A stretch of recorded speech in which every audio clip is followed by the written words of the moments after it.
E ngā mana nui ko te kua tātu mai ki tā tātou kupapa, kaupapa hui tōpā nei, no mai, piki mai. Kia ora te whānau. Great to be with you tonight to present the 2021 Financials Webinar.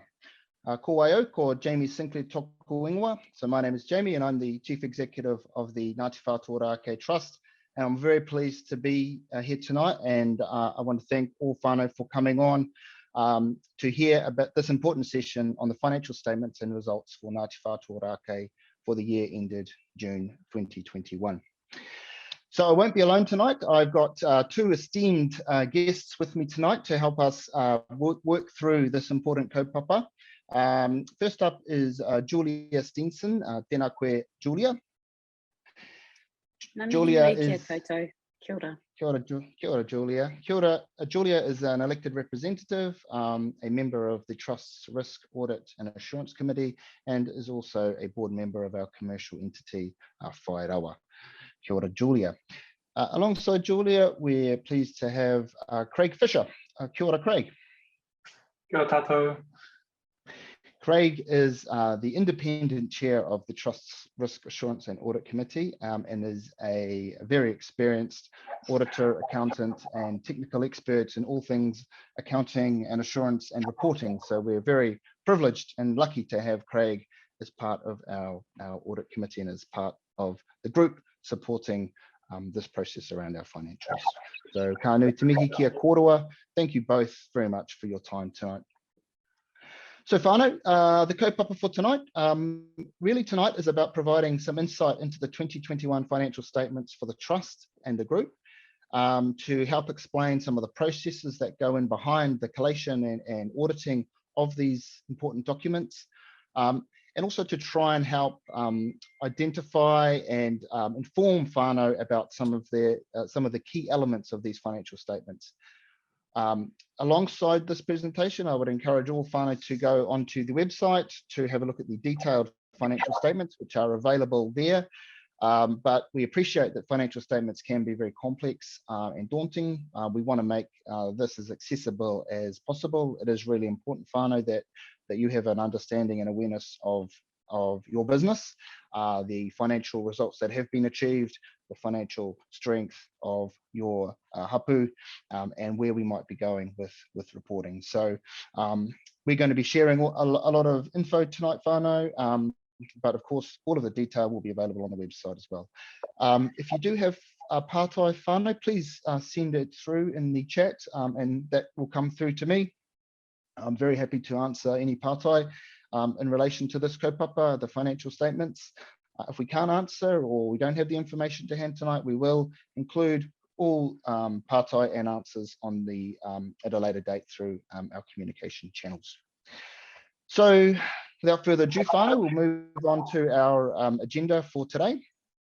So if we just bring up the agenda slide, what we will cover.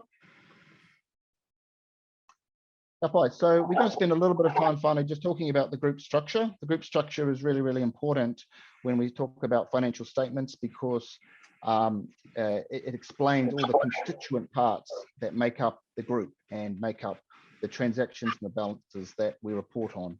We'll talk about how those individual entities are put together to form the group accounts.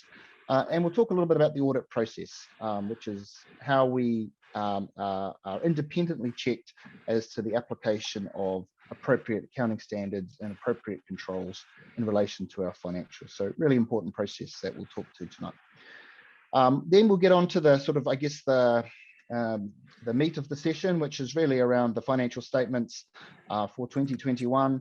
And we'll walk through each of the key elements of the financial statements so that hopefully, whānau, you'll get a little bit more awareness and understanding of the performance and the position of the group as at the end of June. And then we'll take a little bit of a look into the future, which is what does the future of financial reporting look like?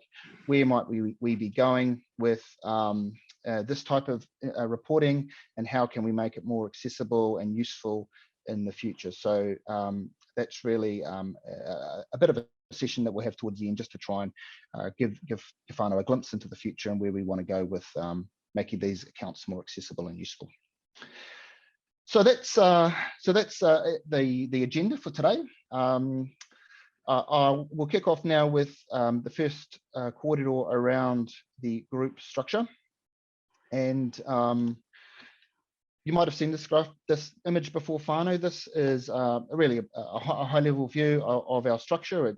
It exemplifies the Ngāti Whātua Ōrākei group, which is obviously underpinned by our marae, the ngākau, the heart of the hapu, and then the various constituent parts being the trust, obviously the trust board members or the elected representatives are elected by the whānau to serve on the trust company or trustee company, to act on behalf of the whānau and to deliver on the purposes of the trust, supported by the two subsidiaries that we have, being Ngāti Whātua Ōrākei Whai Mai Limited and Ngāti Whātua Ōrākei Whai Rawa Limited.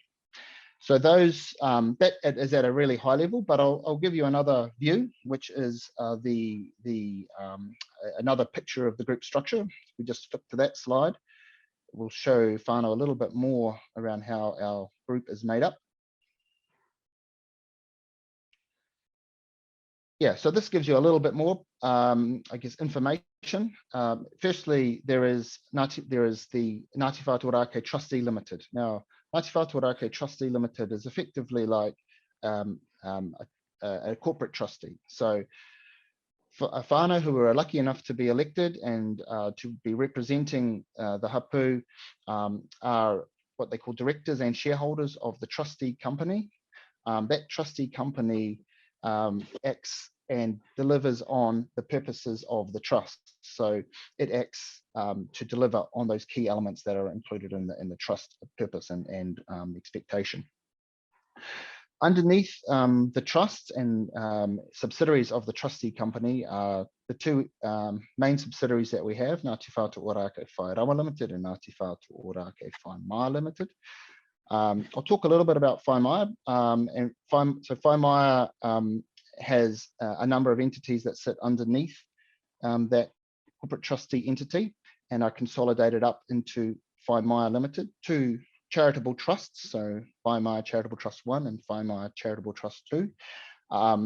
They have different purposes, but they are both tax charities. So they have a charitable purpose, which means that we don't pay tax because what the purpose of these entities and what we are using that pūtea for is, of course, to support whānau and to grow the social capital within our hapu. So Whai Mai, as you know, looks after all of our awesome programs around education, health, the environment, SME, culture, te reo Māori, revitalisation, te mea. But as you can see, there are a couple of entities that sit there. We do have two entities, Ngāti Whātua Ōrākei Health Limited and Ngāti Whātua Ōrākei Education Limited, which consolidate up into Whai Mai Charitable Trust 1. Those two entities are separated because one looks after the GP clinic that we run in Ōrākei. So we have a separate entity there just to manage that particular business. And Ngāti Whātua Ōrākei Education Limited, which is really associated with the puna reo in Ōrākei, again, just to manage independently or separately the transactions and the information associated with the puna reo. So that's Whai Mai in a nutshell. And again, Whai Mai consolidates up to the trust. Then we have Whai Rawa Limited, and Whai Rawa Limited operates a slightly different structure, and where they have a number of limited partnerships sitting underneath them.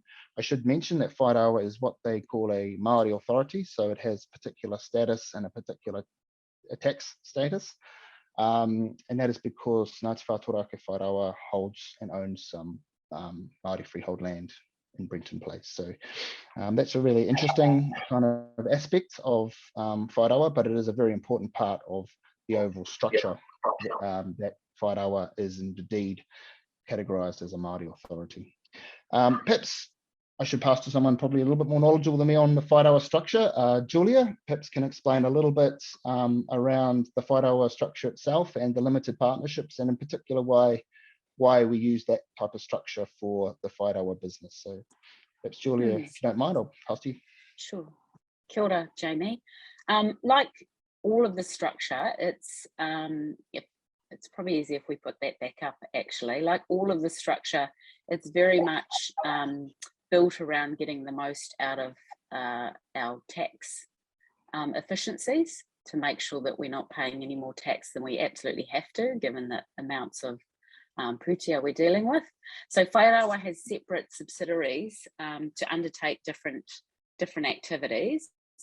For example, if we do say Oniroa, we've got developments there, that's sitting in a separate subsidiary, and that's separate from, say, our long-term holding properties.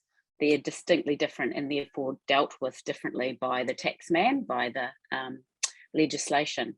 So that's one of the main reasons that we have different subsidiaries to do different jobs, and therefore they get classified differently by the tax.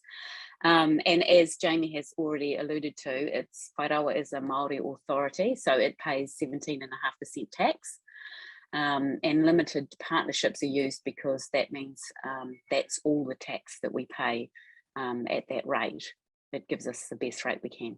Yeah, kia ora. Ka pai. Thanks, Julia. Yeah, that's really interesting. And so effectively all of that income associated with those limited partnerships flows up to the general partner or Whairawa, and we only pay that 17.5% tax. So yeah, it's a very interesting structure, and one, as you say, Julia, that works really well from a tax and efficiency perspective. Perhaps if we move on to what this all means in terms of our group accounts. So we've got lots of entities floating around and doing different things and having different statuses and having different, I guess, reporting and accounting expectations, although under one set of rules. Perhaps, Craig, you might be able to explain how all of these entities put themselves together and how we end up with a consolidation, if you like, or a group set of accounts. Kia ora, Jamie. Yeah, thank you. Firstly, if you look at that previous slide, it's pretty complex, isn't it? In terms of there's a lot of different entities, but that complexity is well worth it because of the tax advantages that actually gives it. So it's a bit of a cost to get the tax advantages, is that we end up with more complexity as a group.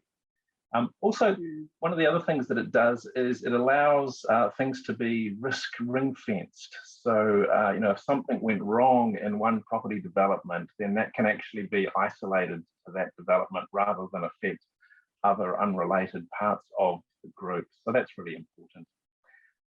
With accounting, all entities in New Zealand are required to follow accounting standards, and different types of entities are required by different bits of legislation to follow this. So, for example, a charity, and Jamie showed that, you know, Whaimaya as a charity, charity has to follow charity accounting standards that are appropriate and specific to those, and that's a requirement by law. So that's got to happen.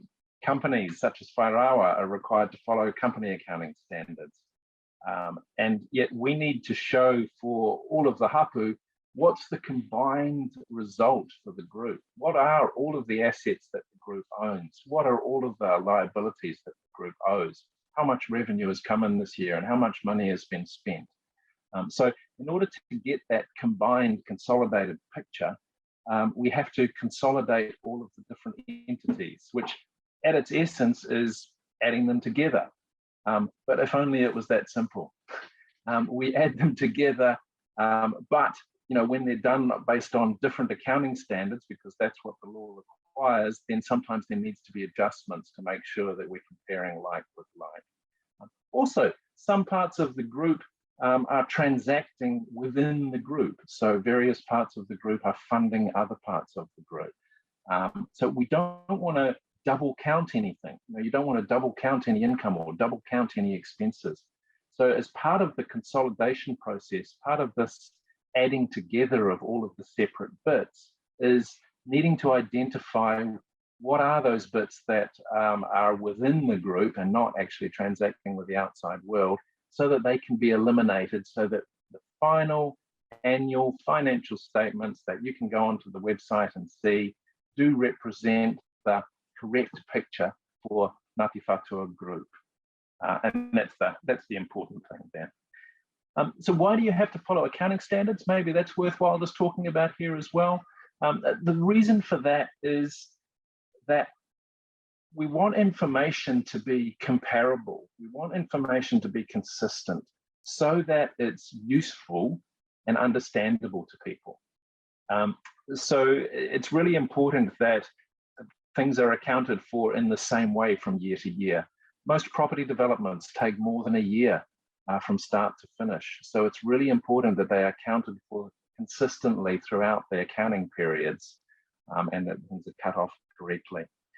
So that's part of the reason that we have to have these accounting standards. The accounting standards differ depending on what it is that they're covering. Some parts of the group have quite complex accounting. For example, the group owns East Cliff Retirement Villages. It's a company structure, so it's required to follow a company accounting rules. As a retirement village, there's a specific act called the Retirement Villages Act that also imposes certain reporting and certain transactional requirements on it. So there are some complex things that have to be dealt with in terms of the group, and that does unfortunately make this consolidation process and this process of getting to one simple combined picture a little bit challenging. But if we come right back to the reason at the start, it's worth it because of that tax advantage. If you didn't have this structure, the group would be paying 30% tax on everything that's going through it. Whereas all of the charitable parts, it pays nothing. And in terms of Whai Rawa, it's paying a maximum of 17%. So, that's a significant advantage when you're looking at the putia, the size of Ngāti Whātua, and the sort of income flows that flow through it. Kia ora, Craig. Thank you. That was very, very useful. And yes, there is a bit of complexity in the way that is done, and I guess that's a challenge that we want to make sure that the end result is still understandable to those who we serve. Our whānau need to be able to understand what all these numbers and what are the disclosures are telling them in terms of the position and performance of their entity, of their business. So there is that balance and that challenge, and I think that's something that, as you know, we'll be working on over the coming to try and increase that level of accessibility and information around performance. I just want to add there, if I can, Jamie, that the risk committee RAC has really been useful to evolve and improve all of our overview of those entities. It's important that we keep working on that in that space and continue. So it's really been very helpful.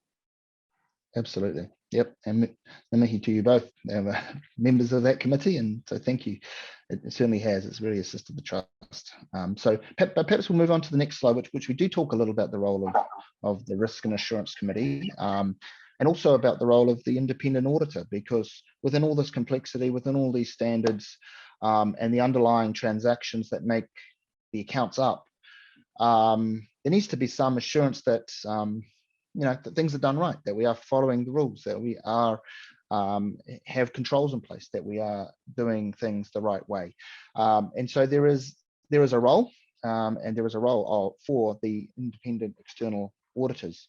But again, I think it's really important that we spend some time just explaining that role, and also the role of the Risk Assurance Committee, which Julia touched on, and also the role of management too, and the role of the individual entities, and how that all works together to make sure that we get the best result that is in accordance with all of those requirements.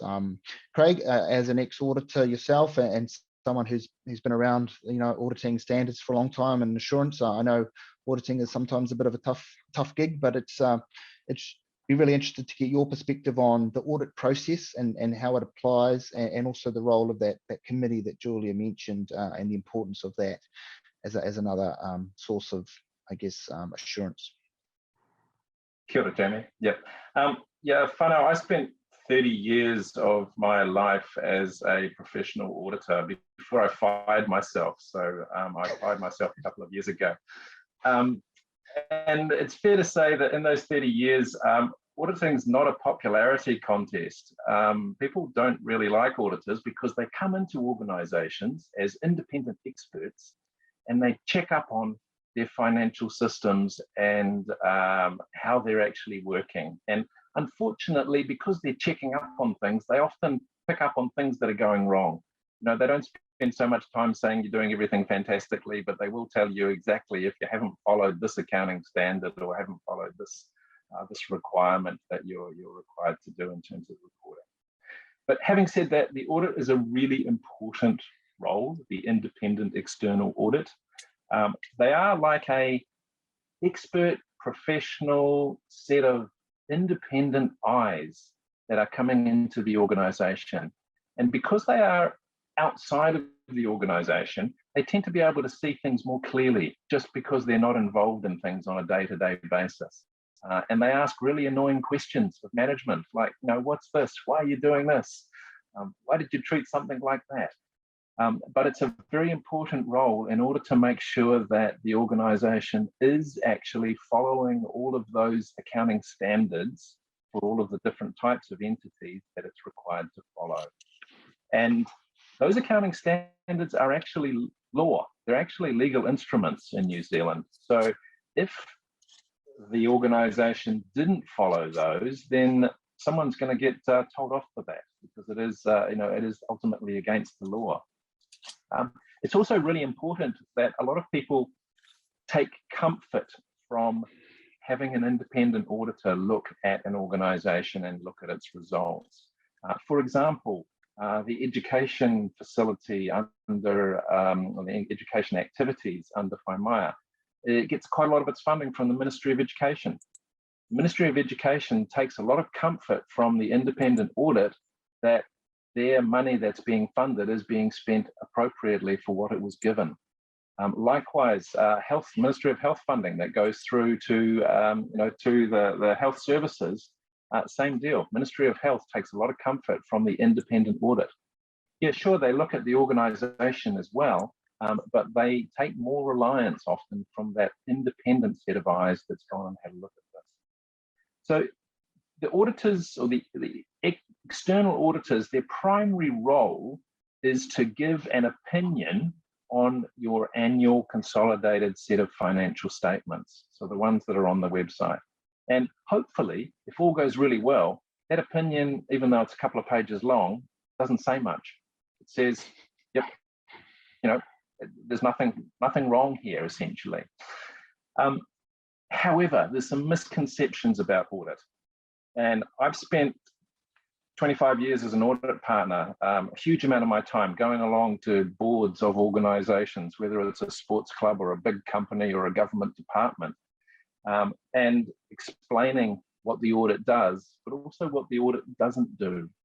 So there's a couple of myths that I want to get out there in terms of the audit process, which are really important. A lot of people think that the auditors test 100% of everything that's gone through the organization over the year in order to get to the financial statements that they're giving an opinion on.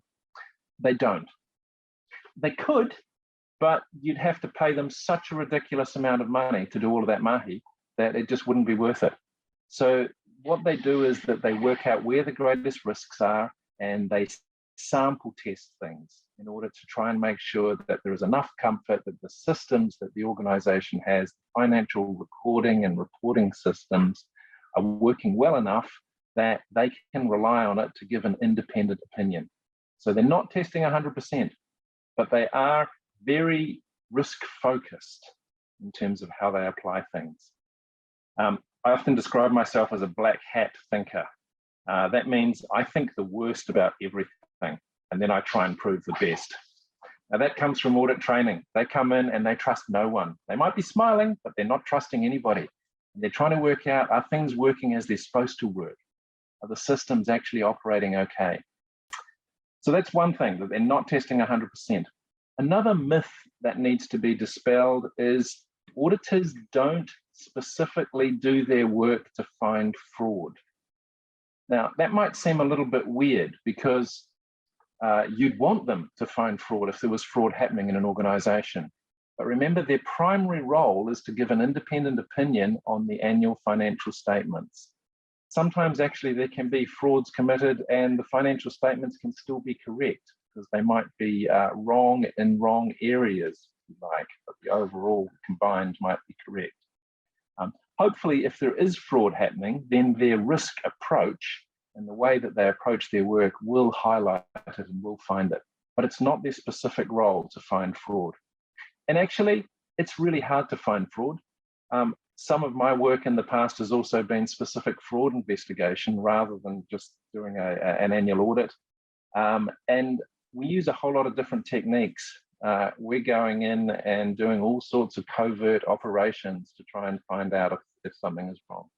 You know, it's possible, but it's also really expensive. So it's a balancing act that has to be played here. But the key point is that auditors are not specifically there to find fraud. But as I say, hopefully if it's big enough, yeah, their testing will find it. The last myth is a lot of people think that if an auditor has been through an organization to give an opinion on its financial statements, that everything that organization does must be perfect. Auditors are not there specifically to assess that best practice is being followed. They are there specifically to give an opinion on the financial statements and the systems that have the reliability of the systems that have provided the information for those financial statements. Hopefully, as a byproduct, they can give some observations and some advice about best practice. And you know, Julia and myself and the rest of the RARC committee got some really good feedback from our external auditors this year on a couple of areas where they said, hey, you know, we think you can do it better in this area. And that's really helpful. But that's not their primary role, just to tell us, you know, are we doing absolutely everything the best way that we could? And again, largely comes down to a cost exercise. For them to do that would be hugely expensive and more expensive than the trust or any organization for that amount would probably want to pay. So that's the external audit process. Jamie, if I can just sort of carry on to that, it kind of riffs very nicely into the role of the board's risk assurance and audit committee. And you'll notice that I've used the word audit and assurance in there, that, you know, the audit, the fact that we have external auditors gives assurance or gives comfort to external people that actually look at the accounts, such as funders like Ministry of Health, Ministry of Education, and hopefully gives comfort to wider whānau as well. So the board's Risk Assurance and Audit Committee is an advisory committee that was set up. It exists to provide specialist independent advice to the trust board to help the trust board do its job of governing the whole organization. Because it's a specialist committee and it's focused on audit and financial reporting and risk, we're able to take a bit more of a deep dive into some of those areas than the trust board is able to do. And that's just purely a time thing. So we're kind of like an extra set of hands for the trust board. We don't have power, if I can say that, in terms of governance power.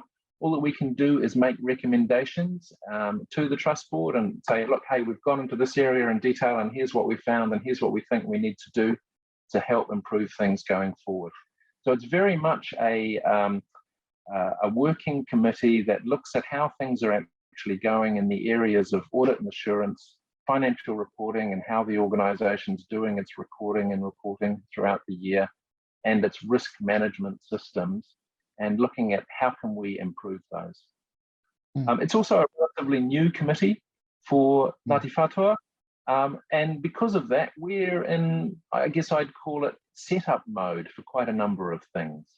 But the important point is to make sure that we're improving systems year by year. And it's like kind of walking up a set of stairs. That's how I like to think of it, is that, you know, next year we'll be up a step higher than we were last year. So we can keep improving that. So that's what the RARC does. The RAC has a specific role in terms of the external auditors. So we meet with them before the audit, during the audit, and after the audit to check out and process and go through in detail what they've done. Kapai. Thanks, Craig. Yeah, look, the Risk Assurance Committee certainly has added a real layer of review, which has been very helpful. And given I know the trust brought a lot more comfort because of those extra eyes, as you say, on it. I've got a couple of partai actually, Whānau, so thank you for writing these in. I've got a couple of ones, one for Craig. Kia ora, Craig. How often should the auditors be changed? A good question, because bear in mind, we've had EY now for the entirety of our post-settlement journey. So we have had the same auditor company for the last 10 years or so. But Craig, from your experience, what's good practice there in terms of auditors? Yeah, it's a really good question. Like when I was an audit partner, you know, my answer to that would be, don't change them. If it's us, just keep us. That's good. No, but to be serious, it is useful to change auditors from time to time. The risk that you have with auditors that have been there for a very long time is that they get too comfortable in their role and that they don't critique or apply fresh thinking and fresh sets of eyes to the organization. So one of the first things that the RAC did actually after it was formed was we were given exactly this question. You know, the audit contract was coming up for renewal. Should we keep the auditors or should we change them? And we went out for a tender process. So we went out to a number of different audit firms, including our incumbent auditors, EY, and put to them and said, you know, well, what can you offer? What services can you provide us? What's that going to involve? How can you prove to us that you understand iwi business? Because that's really important. You know, this is a unique business. And there's also a tension between changing auditors. I know from my own experience that when you get a new audit client, the first year in there, you're on a really steep learning curve. You're trying to find out how it all works and get to know people and understand the systems. And you know, you apply a lot of work and effort, but you're still left at the end of that thinking, not so sure. Next year, it's much better because you know them a bit more and you know the detail of the business and you know how that works. So we looked at the tenders that were out there and we put it really like a blowtorch, to be honest, to EY and said, how are you going to get over this risk of you being there too long and being too comfortable? And they came back to us and, you know, did a couple of really useful things, such as changing the lead audit partner, and committed to us to change a number of the team each year, so that we would get those fresh eyes, but so that we would also retain a level of knowledge and consistency. And when we weighed it all up, that was appropriate. There's no right answer to Jamie's question in terms of how often you should change auditors. If you're a listed company in New Zealand, the NZX recommends 5 years, but that's only a recommendation. There's companies on there that have had the same auditors for 15 years more. Yeah, so it really is a case of what are your systems around making sure that the auditors are still doing a good job and that they are truly independent and objective so that the organization gets the most value. Kapai. Can I just add also, yeah. Sorry, can I just add in there, you know, Craig's made some great points about the purpose of independent auditors versus the actual committee itself, and what it also the importance of making sure we have and look at those kind of internal controls, because as Craig said, the auditors aren't going to be doing any kind of forensic review. It's just not reasonable. So yeah, that's the change of auditors becomes less material the better your internal controls are, as long as you're having those external auditors, of course. Yeah, quite right, Julia. Good point, Julia, and valid. And I think we noticed even with a change in audit partner, just a different set of eyes and some different things came through just in the last year or two. So it definitely does make a difference and it is important, but you're right, we've got to have those controls in place. a couple of other points. There's a question around eliminations and whether the auditors pick the eliminations that are done or whether that's something else. I'll just quickly go to that. I think the intention of the eliminations within a consolidation process is to ensure that, as Craig mentioned, we don't double count things, but also that we're only representing in those trust accounts transactions that relate to entities or individuals outside of the group. So it's almost like you're treating the trust consolidation as one entity. So no, the auditors do not select those elimination entries. What they do though is test them. And they do test them to make sure that that they are appropriate, that they're accurate, and that there is nothing missing or there's no existing or remaining internal transactions that need to be eliminated. So, so good question. The auditors check them; they don't do them, and that's an important distinction. Management must be the ones preparing the accounts, and auditors are the ones that do some of those checks and balances. Jamie, if just firstly, completely tautoko what you said there. I think it's a really good description. I mentioned that auditors also focus in on risk areas when they're doing their mahi, and consolidations are complex. They confuse accountants, people that have been doing accounting all their careers. They can be tricky and it's pretty easy to get them wrong. So because of that, there's actually a risk around those consolidations. And for that reason, the auditors actually look at the consolidation process and the elimination entries very closely, because they want to make sure that something hasn't gone wrong in that area and that their opinion that they're actually giving as independent experts is correct. Absolutely. Yeah, and I think so. There's been a couple of questions on eliminations, but I think there's also important to remember that those entities, those individual entities, Whānau Limited and Whānau Limited, do prepare their own accounts as well that are available. Should Whānau want to go and view them pre any adjustment, pre any elimination, and that's something that Whānau are welcome to view.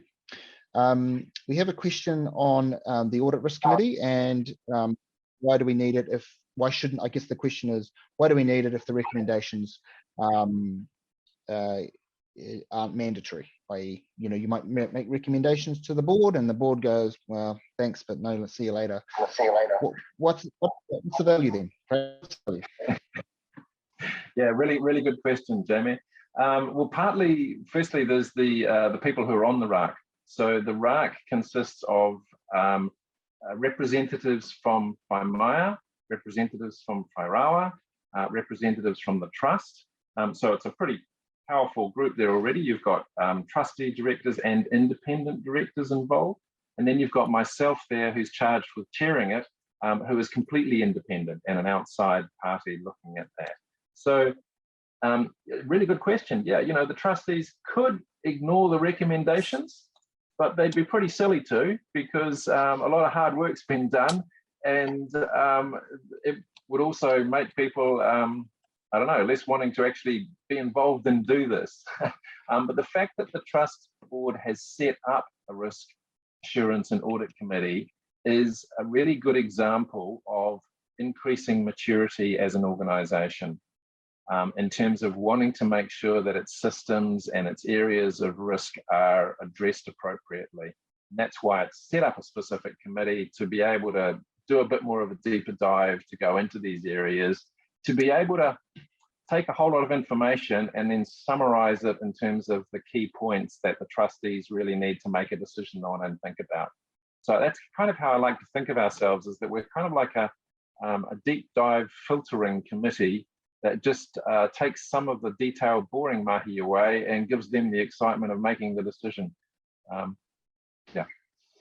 Yeah, good point. I think it's I think your point was valid. I think they'd be quite brave to ignore the recommendations. They're obviously entitled to. Ultimately, though, the trust board are the one that need to stand up in relation to any decision made. So if they disagree and they make a rationale for that, then obviously that decision is on them. But you're right, in most cases, because of the quality of the team and quality of the work that's gone on, those recommendations are generally followed. We have a question on, we have another question on the Risk Audit Committee. I might just move on just very quickly though, because I know we're kind of running out of time and we want to get into some of the other content. So perhaps if we flip back to the financial statements section of our presentation, Whānau, we will keep all of these questions though, and if I get time at the end, we'll answer them. So within our financial statements, again, which are all included on our website, and which we'll go through at a high level today, there are 4 key statements. There's a statement of comprehensive income, which some of you may know of as the P&L or the income statement, and that reflects the income earned and the expenses incurred over the financial year. So that takes account of the entire year's worth of transactions. Then there's a statement of financial position I'll look at, which is the 3rd one down. And that's what we might might think of as the balance sheet. Some people think it's a balance sheet, which measures all our assets and our liabilities of the group. So that gives you a sense of the strength or the financial strength of the group or the trust. And then there's the statement of changes in equity. Now, equity, if you think about it from your perspective, equity is the difference between your assets and liabilities. So you may have you might have a home and a mortgage. The value of the home, the difference between the value of the home and the value of the mortgage is what you might call your equity. Same for the trust, the same for the group. Equity just represents the difference between our assets and our liabilities. And that statement just measures the changes from one year to the next in our equity balance.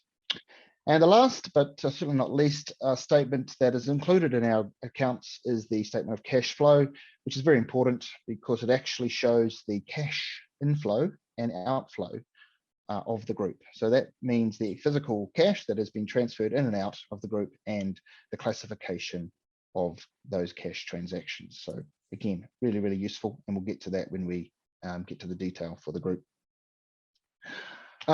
Okay, we might just move on to the first, what that all means for the group. So we've summarized the balance sheet here. So obviously the detail is all in the financial statements on the web. This year, if you look at just the assets side of our balance sheet, so this is again the statement of financial position or balance sheet representing our assets and our liabilities. Our total assets this year are now worth $1.55 billion, which is a 16% increase on the prior year. Now, the key number there, we can talk through each of those numbers, but the key number there is obviously our investment property balance, which has seen a significant uplift over the year. And our investment property balance is made up of our key whenua that we own down there at Tītongaroa in Britomart, Central CBD, or Eastern CBD, and other land holdings and commercial buildings that Whānau own and manage. Very important balance, clearly. It's about 90% of the value of our assets, with investment properties. So perhaps, Julia, being on that Whānau board, can you explain to the whānau a little bit about that valuation process and what that means in terms of that particular balance there, that investment property balance? Sure. Before I do, I can't talk about just knowing that we've had such a strong growth, and actually we've had it from inception, really. I just want to acknowledge the former CE, Andrew Crocker, and independent directors, Sir Rob Fenwick and Sir Rob Hutchins, and the current chair, who's been there from the start, Michael Stasny.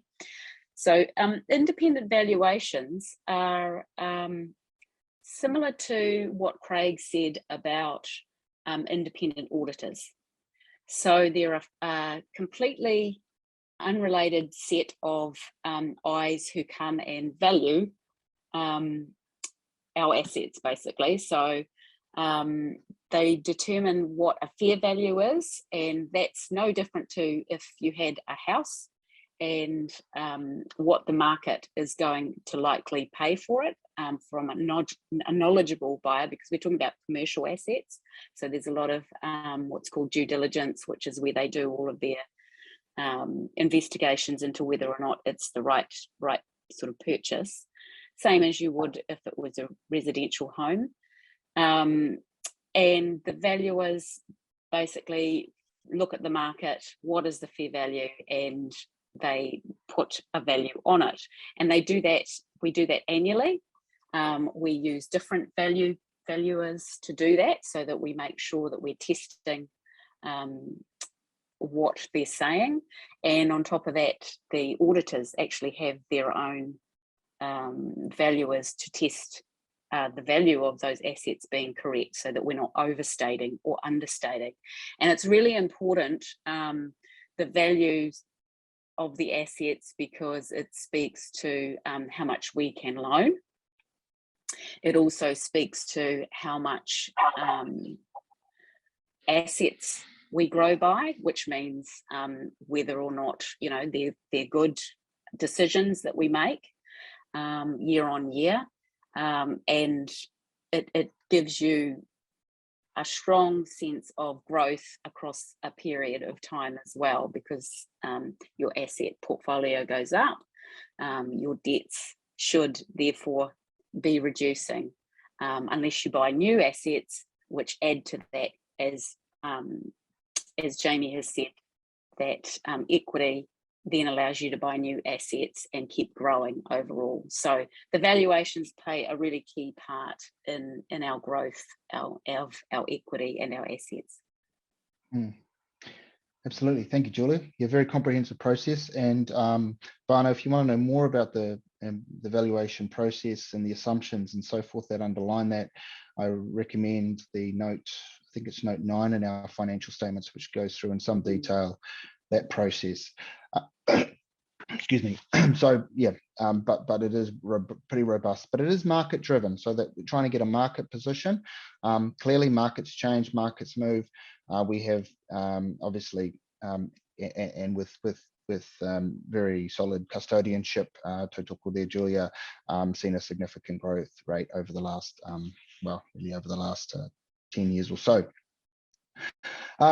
Other items in our balance sheet, the property there, which we've put separately as tagged as Ngāti Whātua Ake Trust. I highlight that because whilst that number doesn't move, it's reflective of the hapu lands and the papakainga lands and our marae lands that were handed over at settlement or provided at settlement, and they're recorded at cost. So they don't get that valuation treatment. They don't get revalued every year, because there's no way we're intending to sell those assets. We're never going to you know, dispose of them or get rid of them. So they sit within the trustee company. I think a whānau member has asked a question around where those assets actually sit. Those assets sit within the trustee company because they hold very significant and special status. And that value, financial value, is like a notional value.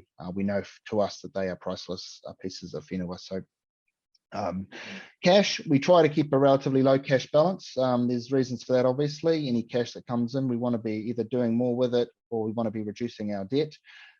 Inventories is an interesting line item. Inventories, I guess people might think of inventories as things that, you know, you buy in the shop, or, you know, widgets, so to speak. For us, actually, inventories relate to our work in progress on our development properties. So what happens is when we build some of that work on the North Shore, on the whenua over there, as we're building homes, before they are ready and available for sale, we categorize those costs as inventories, and when they are sold, they are removed from inventories and converted into revenue for the group. So it's like a way to hold the costs, or hold the potential asset that it will be a saleable asset in the future. Then the other assets is a real mixture of things like our accounts receivable, things about things that are owed to us, but, you know, lots and lots of smaller items, I suppose, relative to the bigger balances that are there. So that's our, I guess, our asset balances, key asset balances. I'll perhaps move over to the other side of the balance sheet, which is the liability space. Oh, sorry, I won't. I'll just give you a very quick snapshot. So this demonstrates quite quickly and quite succinctly the significance of our investment properties. Our single biggest asset is Te Tongaroa, which is our whenua down there in Key Park, which is now valued at over $800 million. So that does give you some sense of the significance there. And other investment properties sitting around 400 million, plus our ACOM house investment at just over 100. But if we skip over to the next slide, really around liabilities. So again, really important. As Julia mentioned, debt is a necessary component of our business. We need to borrow to be able to buy and to build and to grow and to develop. It's a consequence of our doing business, but it is very important that that debt level is managed carefully, and obviously maintains the limits that we have set for ourselves and our trustee, and that our banks set for us also. This year, in a big picture, we've repaid about $35 million, $36 million worth of our debt. And there's a couple of reasons for that, and perhaps we'll get Julie to explain. But obviously that's an outcome, a good outcome that we want. So we want to be maintaining that relatively conservative debt position. But perhaps I'll pause there, Julia. You might want to touch on just how the Whānau team managed that debt balance and why we were able to actually reduce our debt this year by that reasonably big chunk. Yeah, thanks, Jamie. So I think the first thing is with debt, as Jamie has said, if you're lucky enough to own your own home, obviously you couldn't have done that without borrowing, and so that's essentially the premise. But it's of course super important that we manage what those debt levels are. That's the key, making sure that you can afford what you borrow and that it's worth borrowing in terms of what the return you're going to make on it and the increase in the asset value. We are unique being an iwi, and our trust deed has covenants, which are basically rules that tell us what we can and can't borrow on. So that's important aspects for us to also manage. So in terms of the reduction in the debt this year, as I say, when things are good, you want to be able to reduce your debt. That makes sense. So a couple of things have allowed us to do that. One is the valuations increasing obviously increases the asset value, which means your debt ratio reduces. The other thing is you actually just pay more. You make profit out of what you've done in the year, your activities, and you give the bank back some of the money you've lent. And so some of our activities this year, which take a lot of our activities with developments and things, they take many years to actually come to fruition. And so when that occurs, that's when we take obviously the opportunity to reduce that debt. And so that's how we've done that this year. Kia ora. Thank you, Julie. Yes, like you say, we've managed to... sorry, I just want to say that at the end of this year, sorry, Jamie, just want to add that our actual lending position at the end of this year was about 16%. So that's well below the 30% threshold that the trustee requires. And we purposefully are conservative around how we manage that debt. Yeah, thank you.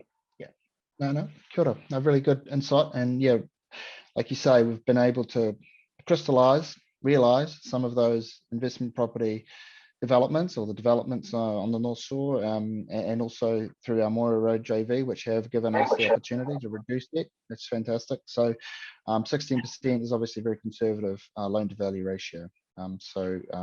Strong position. Moving on to the next slide, which will kind of demonstrate that a little bit more, which really just shows you, I think, a bit more clearly the equity position that we have. And again, we talked about equity being the difference between our assets and our liabilities, now sitting at about $1.3 billion. So look, we don't need to be too modest here. I think this is a very strong result, and clearly with the iwi is in a very, very strong position. That is a very healthy balance sheet that we're looking at right there. And can I just add there, Jamie, that it's so if we sold up today, that the equity is what we would actually have in our bank. But the reason we don't do that, whānau, is because of whakapapa and future generations. We want to, as much as we also want to support our current generations, and we do that through whaimaia, our activities there, we are banking for the future, which is what our tupuna did. And so that's one of the reasons we don't sell up and walk away with cash in our pockets. That's fantastic insight, Julia. And you're right, I was actually talking to Uncle Danny about this yesterday, about when he was involved with the acquisition of the railway lands back in the day. We didn't have any money. There was no money. We didn't have any money to buy that. We had to basically provide people with a long rent-free period to finance it. So, but those decisions back then were made with that foresight for future generations. And now that asset is worth 800 million. And again, today's governance and leadership are taking a similarly long-term view around what the future may hold. Because we know things can change too. Markets change. Yeah, absolutely. Honor those decisions, and we stand on those shoulders. But it is always good to check yourself on that. So thanks, Julia. Okay, we'll move on to I think the next section, which is really and there is a partai, but I think we'll cover it in this section actually.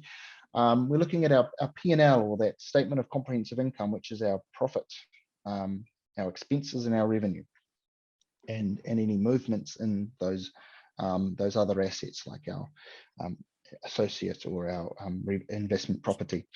So you'll see this year revenue has increased, as has expenses. Key elements of revenue include obviously our rental income makes up a fairly big chunk. So that's a rental that we receive on the properties that we own. And also included in that number this year is, as Julia mentioned, the sale of some of those homes on the North Shore development. So that accounted for a big chunk of the increase in our rent, in our income this year. We also received more income this year from government grants. So these are grants that we are provided with by the government to deliver on services and programs which support whānau and support some community programs also. Expenses have increased similarly. So we have had an increase in and expenses include all of our main costs. That's employee costs, that's borrowing costs, that's all those program costs and grants and programs that we deliver for whānau. So that has increased this year. Obviously, that cost of sales, we talked about the cost of sales earlier, like when we sell a property that we have built, the cost of building that home now becomes a cost of sale. So there are two line items. We get a revenue from the sale, but we also have the cost of building that property is now realized in the income statement, or the P&L. So that's been a big part of that increase in our expense line, leading to a profit before tax and revaluations of 5.4 million. And as some eagle-eyed whānau members have pointed out, that's actually a drop from last year. And that's a very observant point, and it's a good point, because really that reflects, I suppose, what you might call our more or less our realized income, because whilst the gain on the investment property revaluation is very comforting in some ways, it grows our balance sheet, it grows our financial strength, it's not cash and it is unrealized. So as Julia said, we haven't sold this, we're not going to sell those assets yet. We've got to find ways to realize the value in those assets, whether it be through rental or sale. So the profit before tax and revaluations is an important line. Now, there's a couple of things I would say to that line item. We have had this year, another record in terms of the number of grants and programs that we have delivered for Whānau. Total of around $9.2 million this year, up from about $7.2 million last year. We've also had increased spending on litigation and legal related costs. As Whānau will know, we spent, it was 8 to 10 weeks in the High Court battling for our whenua, which does not come cheap when you are having to hire QCs and really make sure that we have the best case possible. So there were significant increases in our legal spend this year. As there was related to COVID, we had COVID support payments and COVID support programs that were also included in that increase in costs for the year. So a real mixture there, Whānau, but obviously pleasing to see that we're still in a positive profit before tax and revaluation position. Before you realise that big $244 million gain, and those other gains, smaller gains on the financial instruments. So that again is a paper transaction. For those whānau that are interested, we have interest rate swaps in relation to our debt facility. So we manage our interest rates as our interest costs through interest rate swaps, which means that we get a surety over the interest payments that we're going to make. Those swaps are contracts, and at the end of the financial year, those contracts are valued. Say, if you were to exit those contracts today, what would be the cost or the upside, if you like? So a bit technical, but it's again an unrealized position as at the end of the year. And then we have the share of the profit in our associates. So again, there's more detail in the financials, but as you know, you may know, we have a joint venture in relation to development in Moira Road, and that is winding down. We have been realizing some cash from that investment over the last year or so. And so the investment, the profits there are reducing because the joint venture is coming to an end, a natural end, which is a good thing. So hopefully that's, but yeah, I'll perhaps pass to the panel, learned panel, if there's anything further that they might want to note on the P&L. Yeah, Jamie, if I can just sort of add a point there, I think there's a really big distinction between the profit before tax and revaluations and your profit at the bottom before tax. Profit before tax and revaluations is your operating result. It's the net result of the income that comes in and the expenses that go out. Revaluation line at, what is it, 243 million is, absolutely fantastic, but actually it's outside of all of our control. It really is rising on the value of the general property market rising. So it's not really controllable as much as the profit line above that, which is much more controllable in terms of we can choose what to spend on. There's also an interesting complexity for the group, which is, if you think about whairawa, it's essentially the kaitiaki of the investment properties, of the major part of the putio of the organisation. Its role really is to try and, one, protect those properties, but secondly, generate good income levels from those properties so that can then be used by Maya and, if you like, the social environmental services side of the organisation. Sometimes when you look at something like a profit going down from one year to the next, it's actually a good thing. And in this case, if I look at what's happened in Whaimaya's had a lot more activity. It's provided a lot more services to whānau, and specifically because of COVID, in terms of it's had to respond and react and actually get out there and do some great mahi. But that costs. So it has an impact on the dollars in terms of the dollar result of the organisation, but actually Whaimaya is doing exactly what it's supposed to do. It's providing valuable services to whānau. So sometimes you can get a little bit too focused on just looking at the dollars rather than what's behind the dollars and what that actually means. Yeah. For me, I think it's about focusing. It is important to look at your profit and loss. because that is looking at how much you've spent, as Craig has said, and how much your assets have either brought you in revenue, which is important that they're doing that, but the balance sheet to me is probably more important as a snapshot in time of what you actually own in terms of your assets and what you owe.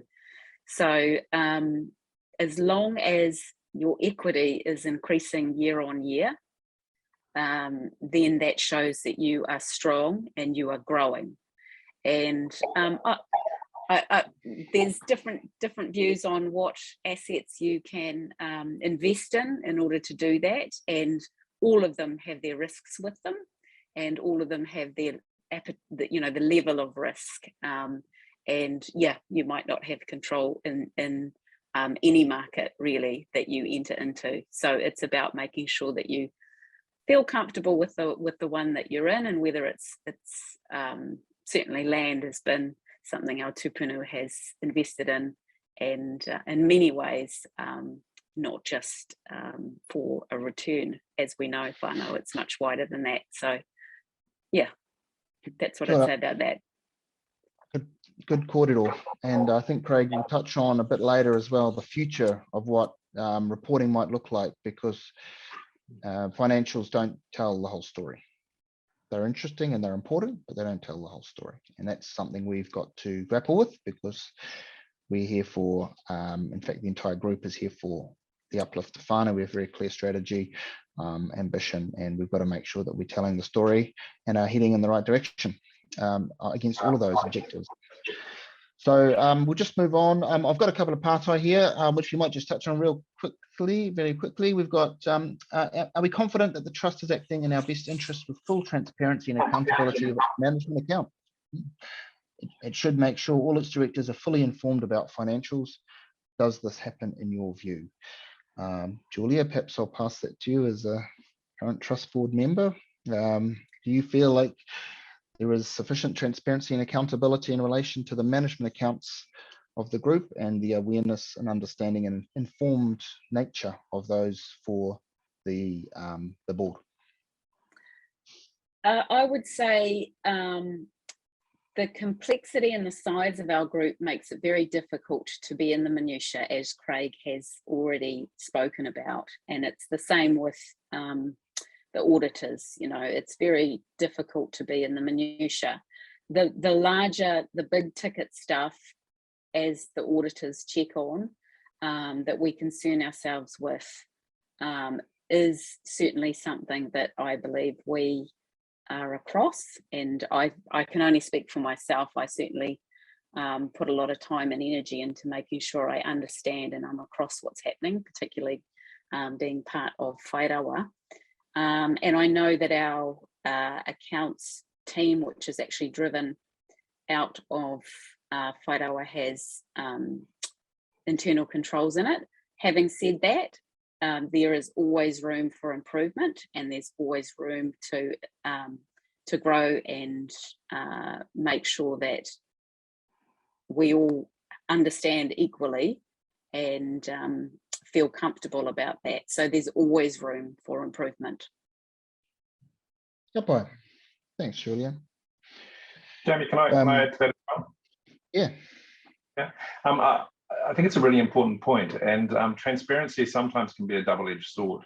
And the reason I'm saying that is not against transparency in any way, but some people equate more information with transparency, and just to put more and more and more information out there sometimes actually serves to confuse rather than to make things transparent. And one of the challenges for governance is actually getting the right information at the right level to allow the right discussions to be had. And that's something which comes about from having good systems and good processes in place. And as someone who's relatively new to the organization and has very much got an outside view, I guess you could say, I see that Ngāti Whātua Ōrākei is evolving well in its maturity in terms of these systems and processes. But like Julia says, there's work to be done. So we've just got to keep making sure that we do more work and make sure that the information is useful and understandable to those that need to have that information to be able to do their job. Thanks, Craig. Yeah, very, very good point. We've got a question here on our litigation. What is the total cost of our litigation over our whenua to date? Very good, Pātai. I can tell you that the legal costs this year were over $4 million, $4.2 million total legal costs, and the bulk of that related to the treaty protection mahi. Well over 3 million of that. So I can't tell you though, Whānau, the exact number accumulated over the years. That would be a big number. But it is something that we always check in on. I know the trust always checks in on to make sure that that is still where we want to be and what we want to be doing. And I think from our perspective, we need to be fighting that fight to maintain our position, ahika and central tāmaki. And unfortunately, you have to do that through lawyers these days, which is expensive. We have another question on whaimai funding. Does whaimai fund non-members via COVID programs? How do we know how much external funding we receive? Yep, that's a good question. We have external, so all external funding and all external revenue is reported separately in the financial statements under revenue. You'll see government income. That's the key line there, or whaimai related income. And some of those costs, yes, we have, for instance, we have set up the Tāmaki Vaccination Clinic, which serves our whānau, but it serves the community also. We are trying to uplift Māori as well as whānau. Those costs are all covered by the Ministry of Health, and then some. So we always look for funding where we're going to make sure that we get the gains we want for our whānau, but obviously, sometimes that means that we are supporting also a wider group, sometimes community groups, sometimes community outside our whānau, sorry. So can I just say on that, Jamie, from a kaitiaki point of view, it's important that we play our part to do that, you know, manaki. Yeah, it's a very much a core principle. And if we're not going to step up and do that for the community, then for the local Māori community, then who is, you know? So I think it is a responsibility of ours, as you say, but we don't want to put it at our cost when we are really acting as the government in this regard. You know, we must hold them to account for those costs. There's a question around whairawa diversification. I didn't whairawa say we should diversify. Where is this shown in the financials? So I think it's pretty evident from the financials that there is no real diversification in our balance sheet. It's all property, although within that you might argue there is diversification of property type between whenua, property development, and also commercial buildings. So there is within the sector, but within property there is not. There is a piece of work underway at the moment with whairawa and the trust to work on what an appropriate strategy should be in relation to our future asset mix. And as you've seen from some of that information we've provided today, we're going to be in property for a very, very long time. The majority of our assets will remain in property. But it's just what we do in the margins, really, I guess, is the question, at least for the next 10 or 15 years, I would say. But that's all to come as we work through that process. Can I comment on that, Jamie, just briefly? Sure. Yeah, so a couple of things. One is actually that's part of the covenants in the trust deed as well. And I think that just harks back to what our, astute kaumatua put in there to make sure that actually land was always going to be something that was our foundation. And also, I don't know that we would have necessarily come through COVID as well as we did if that wasn't our foundation. If you look at other iwi who have diversified quite significantly, we've come through it much better than them. So it's not actually a bad thing that we've been conservative in that way to date.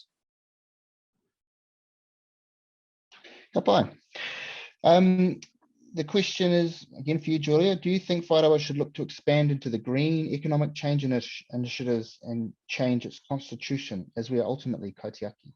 I suppose the question is, should we be moving more into the environmentally aware and climate change type space, I guess? Looking after Te Tai Ao. Yeah. Absolutely. Yeah. Absolutely. That's can't argue with that from a Te Ao Māori perspective. Yes, certainly there's a lot of work underway around that exact point and making sure that into the future we are looking after and being responsible kaitiaki and sustainable. Because we have such a broad range of activities that we do, we want to make sure that we're doing that in a coordinated way. So that takes a bit of time and a bit of resource and thinking to make sure we do that. But certainly the quick wins that we can make, we're doing that. And if you look at things like the Kaumatua houses on Atareta Street, we've tried to make them as eco-friendly as possible. That's been something that we've really concentrated on. Yeah, it's actually a massive opportunity, isn't it? For really, there's no separation between our role as kaitiaki and as our role as a commercial business. So moving on, I think we'll move on to the next slide, please. I think we got one more on, we've covered the P&L. We'll now move on to the last statement that we'll cover today, which is our cash flow statement. As I said, really important statement. Our cash flow statement shows cash flows organized into three categories. Operating activities. Those operating activities are, I guess, what you might call the core business, if you like, that's receiving the rent, it's paying the wages, it's paying our suppliers. And you'll see there that we've had a positive cash inflow. So over all of those activities, all of those transactions, we're a net positive by $24 million this year. Again, largely due to the sale of Oniroa properties over the year, which generated a significant cash inflow. In terms of our investing activities, so these are things generally that relate to the increases in our asset value. So it could be buying new assets, it could be growing new assets, it could be developing property. And again, we've had a significant cash inflow from those activities driven by the receipt of funds from the Moira Road joint venture. Again, that was just us realizing some cash from those investments, which sometimes take a while to come to fruition, but very, very positive. And the third line there being financing activity. So these are the things that, how do we finance the business? This is our debt flow, really. And as you can see, it's a negative cash flow, which sounds bad, but actually it's very positive because it reflects that $36 million reduction in our debt level. So we paid back to the bank $36 million, which is the big portion of that $40 million outflow. So that's the cash flow statement at a really quick fire summarized level. You're welcome to go and have a look at the detail there and look at the individual line items, but that's a summary there. So again, positive progress, particularly around that operating cash flow position and investing, and financing cash flow position. We were able actually to reduce, pay back some of that debt. Jamie, can I just make a point on that one as well? Yeah, I think it's really important. We've already talked about the fact that Ngāti Whātua Ōrākei has done really well through COVID because of the fact that it's had property as its primary asset, and absolutely that's undeniable. But one of the other flip sides of property is that it's a very illiquid asset. So it's not something which you can sell in a hurry if you have to for the property that you may be able to sell. So cash flow needs tight monitoring. And if you look at the fact that the organization's got about $1.5 billion worth of assets, really the cash flow element is quite small compared to that total kutia. So it is something which is closely looked after by the organization. And just because there is such a big asset value, it's important not to confuse that with available cash. The available cash portion is actually quite small and needs really careful management, ongoing management by the management team. The other really important thing to remember about cash flow is that lots of profitable businesses have still gone out of business when they haven't managed their cash flow appropriately. And I don't think a lot of people are aware of that. You can be a really profitable business and still go out of business because of the timing of actually getting money in to be able to pay who you've got to pay. So it's a really important concept to look after the cash flow and keep a close look on that. Cash is king. Yeah, indeed. Okay, well, that brings us to the end of the financial statements section. So thank you. If there's any further pātai whānau, just feel free to bang them down. I hope I've answered most of those that have come through today. We've got the last little section. I appreciate we're over time, but it's been really great kōrero and pātai. Loving the pātai, really, really great. So the last section though is about sort of looking to the future. What does the future of financial reporting look like? How do we make these accounts a bit more accessible? How do we explain the fullness of our impact rather than just the financial dollars and cents associated? So I'll ask Craig to perhaps give you a little bit of insight as to what that might look like, and also maybe what the group might be looking at in terms of this future picture for our reporting environment. Thanks, Jamie. I've had a long experience in accounting standards and frameworks, and that makes me quite a sad individual. But that's what you get for being an accountant sometimes. And I've got really frustrated often because a lot of our accounting standards are really complex and they're really dense, and that they sometimes produce financial results that then require further explanation because of that complexity, and that's really frustrating. So a lot of work goes into how information can be more useful. The whole point of a set of financial statements is to provide useful information to the relevant users of what's happened in an organization during the year and what it owns and owes and its equity at the end of the year. In a nutshell, that's what it's all about. But we all know that most people will look on the website and look through the financial statements, and you'll see some stuff in there that you don't understand. Internationally, there's quite a lot of work that's actually going into this particular issue, and also that organizations, even just like a standard for-profit company, should be more concerned about what impact it's having on the world, what impact it's having on the environment, what impact it's having on the social situation around it. And it's interestingly, it's kind of like the rest of the world is catching up to Te Ao Māori worldview and realizing that you have to look at things as a kaitiaki for the long term, and look at things holistically. So we're seeing some developments there. We're seeing big companies having to do things like climate reporting. What's their impact on the climate? That's going to be a big change going forward.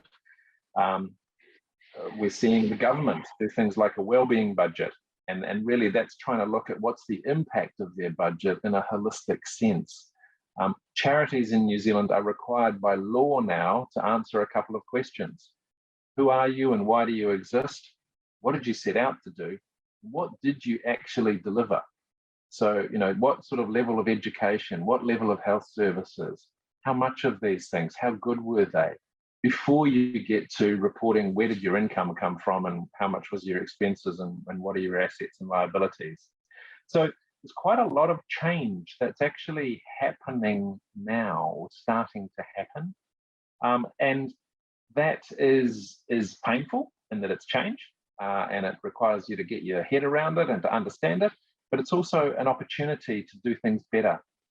And I think a lot of these changes are actually going to be really positive for Ngāti Whātua Ōrākei, because you already have a really good view on why you exist and what you're delivering. And some of these requirements and standards changes are actually going to require more reporting around how much are we delivering to whānau? What are the services? What's the quality of those services? Not just whether we've made this much profit this year or that much loss. So I think that's a really positive initiative, and that's happening at a big picture level. So Whaimaya, for example, next year is going to have to do some service performance reporting, and that's going to change some of the things that it reports. That's a really positive initiative. Climate is going to be really big. A lot of organizations looking at what their impact on climate is and needing to report their risks in relation to climate. And I think that's an important thing because it's taking a much more of a long-term view, and it comes back to Julia's point earlier in terms of ultimately the trust are stewards of the long-term putia for future generations as well as the current generation. So that's a good change, but it's things that the organisation is going to have to deal with going forward. One of the other things at a sort of a closer and more manageable level, perhaps, is, and it's one of the things that RAC, the Risk Assurance and Audit Committee, sorry, that's a real accounting thing. Accountants love acronyms, so as soon as there's an acronym, they'll just use it every time. So yeah, the RAC is kind of interested in how we can make the annual financial statements more useful to readers. Now, there's some stuff in there that we have to do by law. There's some information that's in there, like around financial instruments, that the accounting standards say you have to have this sort of information in there, and that is what it is. But there's also some flexibility in terms of how some of this information is reported. So we've got an opportunity to have a bit of a cold, critical look at the annual financial statements and go, how can we make these more understandable? How can we, explain things a little bit better? We took a little step this year, just maybe one step up my flight of stairs in terms of making some note changes to try and explain some of the amounts in the financial statements a little bit more. But next year and beyond, we want to look at that a bit harder and to see how we can make that, even better in terms of making them more understandable. And suggestions from Whānau, absolutely welcome in that. Congratulations to all of you online tonight viewing this, because you're taking an interest in your financial the financial impacts of your organisation and its health, and that's really important to learn about things. So yeah, big congratulations. But we'd also like people's suggestions in terms of what would be more useful. What sort of information would you like to see reported?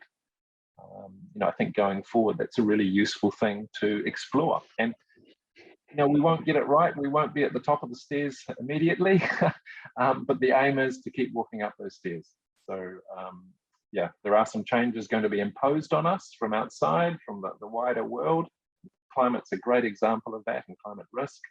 But there's also things that we can do internally to progressively improve our reporting and our systems for reporting. So yeah, that's hopefully Jamie sort of explains a little bit about what we're doing. And I think for Ngāti Whātua, it's really important, because even though there's $1.5 billion there, you don't exist for money.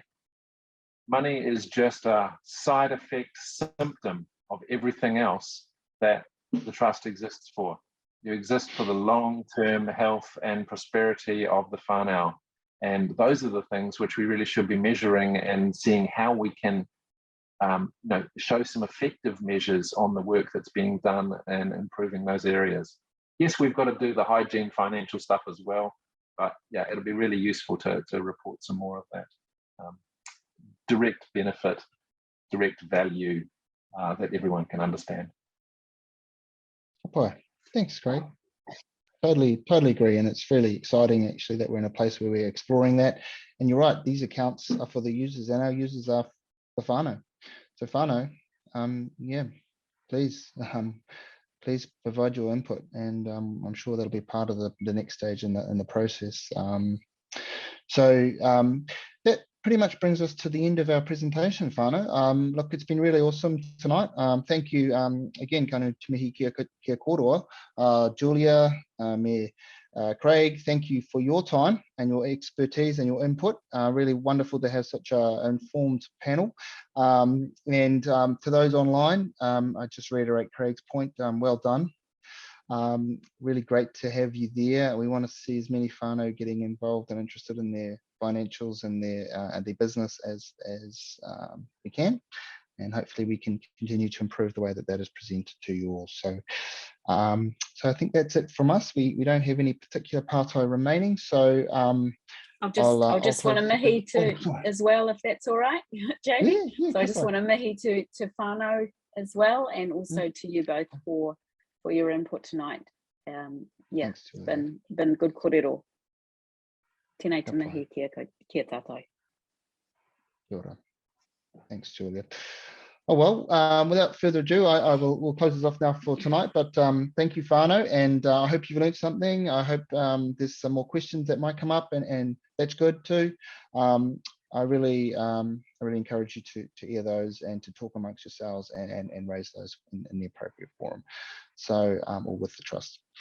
So without further ado, Paul Mārie whānau, have a great evening. We will see you hopefully all on Sunday for the AGM.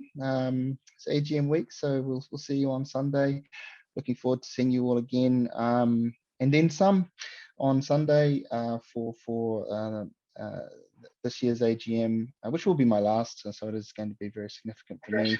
And I want to just mihi to the whānau for the support over the years. So thank you all, and thank you again, Craig. Thank you, Julia, and thank you, whānau. And with that, I'll let you all go, and ka kite. Tō Mārie. Tō Mārie.